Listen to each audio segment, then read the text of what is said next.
Niels Bohr, le père de la physique quantique, a dit « Quiconque n'est pas choqué par la théorie quantique ne la comprend pas ».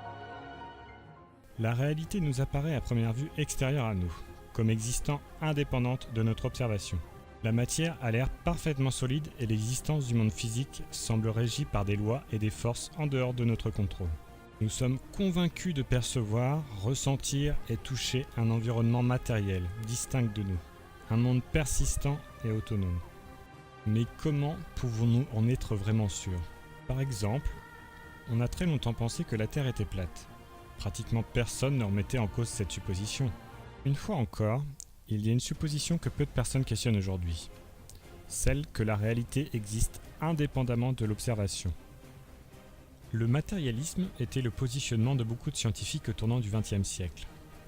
Ce point de vue soutient que toute chose est composée de matière et d'énergie et que fondamentalement, tout phénomène est le résultat d'interactions matérielles. La conscience est considérée au mieux comme une propriété émergente de l'activité neuronale, et donc confinée dans notre cerveau. Il y a 100 ans, la plupart des gens adhéraient à ce point de vue, rejetant la vue opposée, l'idéalisme. Cette vue considère que la nature ultime de la réalité repose sur l'esprit. Pour beaucoup à l'époque, leur compréhension de la physique penchait en faveur du matérialisme. Cependant, cette vue matérialiste du monde fut secouée par l'avènement de la mécanique quantique. Autrement dit, l'étude de la matière à l'échelle atomique et subatomique. Une des expériences à l'origine de la mécanique quantique est celle de la double fente. Pour comprendre ce que cette expérience a démontré, voici une explication simplifiée. Les particules subatomiques étaient considérées comme des petits bouts de matière et non comme des ondes. Pourtant, en envoyant des électrons à travers une double fente, ils agissent comme des ondes au lieu de petits bouts de matière. Même en envoyant un électron à la fois, on obtient le même résultat. Cependant, lorsqu'on place un appareil de mesure au niveau des fentes, le résultat change et les électrons se comportent comme attendu, et non plus comme des ondes. Quand ils regardèrent, l'électron recommença à se comporter comme une petite bille. Il dessina un patron de 2 tranches, et non pas un patron d'interférence. La même action de mesurer ou observer par quelle rainure elle passait a fait qu'elle ne passe plus que par une, et non pas par les deux. L'électron décida d'agir de façon différente, comme s'il était conscient qu'on l'observait. Max Born avance une explication. Indépendamment de l'observation, les particules existent en tant que fonction d'onde de probabilité. Cette dernière représente un ensemble de potentialités plutôt que des objets réels. L'acte même de l'observation provoque l'effondrement de la fonction d'onde de probabilité sous forme de matière. La conclusion fut donc que la matière n'existe pas indépendamment de l'observation ou de la mesure, bouleversant ainsi complètement la vision matérialiste.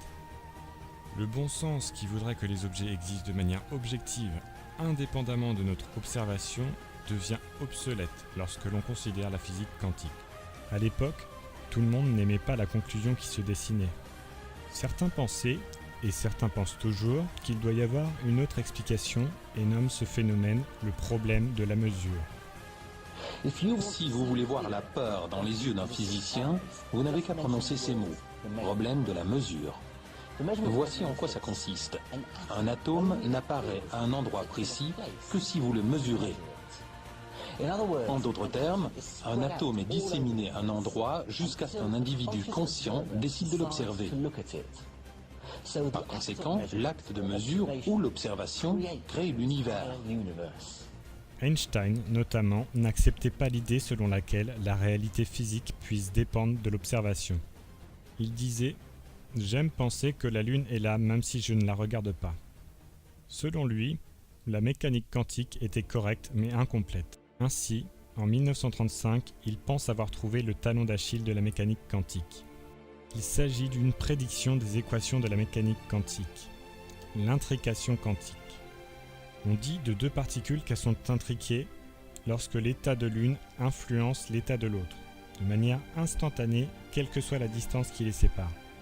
Donc, si on effectue une mesure ou observation sur une particule intriquée, on exerce alors un effet instantané sur sa partenaire intriquée, quelle que soit la distance qui les sépare. Pour Einstein, cette idée est inconcevable, puisque d'après la relativité générale, rien ne peut dépasser la vitesse de la lumière. Il nomme cet effet l'action fantomatique à distance. Il croit alors avoir trouvé le moyen de prouver l'incomplétude de la mécanique quantique. Pour lui, l'état des particules intriquées est prédéfini avant qu'on les observe. Niels Bohr, lui, est convaincu que l'état des particules est défini au moment même de l'observation. Faute d'avoir trouvé à l'époque un moyen de vérifier l'une ou l'autre des hypothèses, la question restera en suspens jusque dans les années 60. À cette époque, John Bell imagina une expérience théorique et proposa une équation capable de départager les deux points de vue. Si le résultat de cette équation était inférieur à 2, alors Einstein avait raison et les propriétés des particules sont définies avant qu'on les observe. En revanche, si le résultat est supérieur à 2, c'est Bohr qui avait raison et les propriétés des particules sont définies au moment même où on les observe. Cette idée put être testée en 1982 par le physicien Alain Aspect. Il mit au point une machine capable de reproduire cette expérience. Les résultats ont démontré que l'action fantomatique à distance était bien réelle. Cela confirma ce que Niels Bohr prédisait, à savoir qu'avant l'observation, les particules n'ont pas de propriété ou d'emplacement défini. L'acte d'un observateur conscient crée donc l'existence des objets physiques et des propriétés associées. La clé pour comprendre ce qui se passe est que la matière n'existe pas en tant qu'onde d'énergie avant l'observation, mais en tant qu'onde de probabilité non localisée avant l'observation. La probabilité quantique n'est pas l'endroit probable où est l'atome, c'est la probabilité de trouver l'atome à un endroit particulier. Autrement dit, l'atome n'était pas quelque part avant qu'il soit observé là. Des expériences récentes menées par une équipe de scientifiques à l'université de Vienne, en Autriche, fournissent les preuves les plus convaincantes jusqu'à ce jour, qu'il n'y a pas de réalité objective, au-delà de ce que nous observons. C'est vraiment l'observation qui crée la réalité. Ils ont découvert que si l'équation de Leggett était violée, ainsi que celle de Bell, même si l'on admet des influences instantanées, les mesures quantiques ne collent pas avec l'idée d'une réalité objective. Au lieu de passivement l'observer, en vérité nous créons la réalité. Encore dit autrement, une réalité indépendante de l'observation n'existe pas. Jusqu'à nos jours, la physique quantique est une des théories les plus solides. Elle explique beaucoup de phénomènes que la physique classique n'explique pas, et un grand nombre d'expériences confirment tout ce que l'on attend d'elle. Néanmoins, beaucoup ont essayé et essayent encore de faire une distinction entre le monde quantique et le monde macroscopique. Pourtant, les inventions modernes qui reposent sur la mécanique quantique, telles que le laser, le transistor, le circuit intégré, permettent de faire fonctionner nos ordinateurs.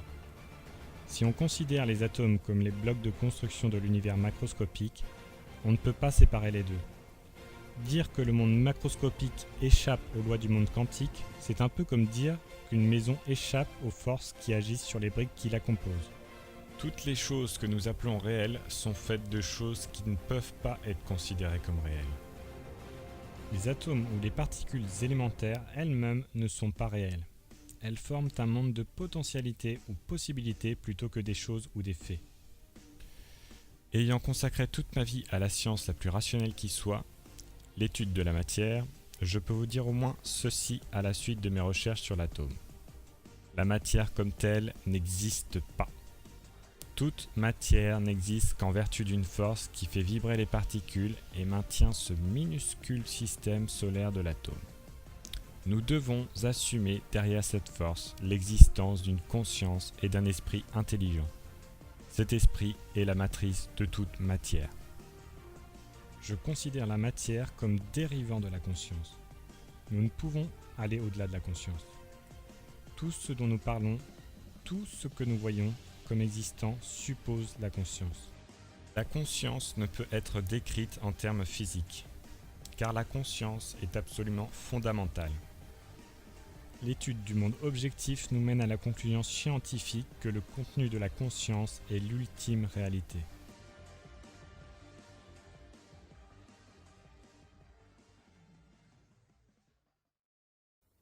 Alors, rien de tout ça n'est réel?